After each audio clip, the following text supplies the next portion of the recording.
Speaker McCarthy is brushing off Matt Gaetz's threat. Watch this. Yes, I'll survive. You know, this is personal with Matt. Matt voted against the most conservative ability to protect our border, secure our border. He's more interested in securing TV interviews than doing something. He wanted to push us into a shutdown, even threatening his own district with all the military people there who would not be paid, only because he wants to take this motion. So be it, bring it on. Okay, now Gerry Baker is with us this morning. Gerry, I'm going to mention again, Congressman Carlos Jimenez, Florida Republican, said on Fox News, Gaetz is Biden's favorite Republican. Not a bad description, I'd say. Absolutely right. I mean, look, what we've ended up with, and everything you said in your open is right, and you just heard what Speaker McCarthy said too. What we've got here is we've got these supposedly MAGA Republicans, supposedly conservative Republicans, who supposedly want to change the country in a more conservative direction, deal with this massive spending problem that we have in Congress, deal with this cultural revolution that we've had taking over the country. They're standing up for us.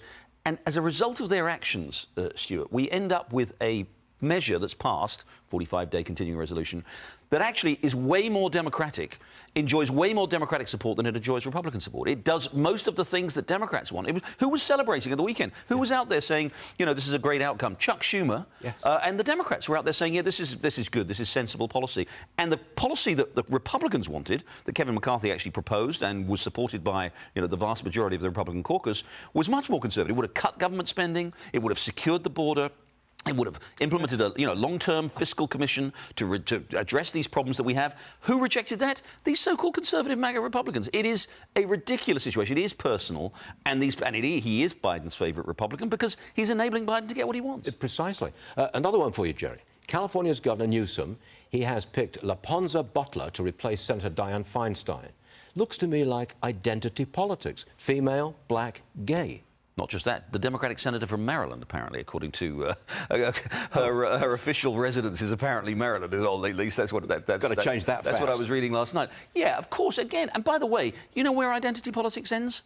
Kamala Harris, right? You know, probably the worst vice presidents this country's ever had. By, you know, certainly one of the least popular, one of the least regarded. Her approval rating is the lowest in the country. Yeah. Why? That's not a kind of a controversial statement on my part. Biden said he was going to pick someone as vice president who was going to be a black, or a woman of color. And in doing that, he restricted the number of the choice that he had. He picks probably the worst woman of color he could have chosen.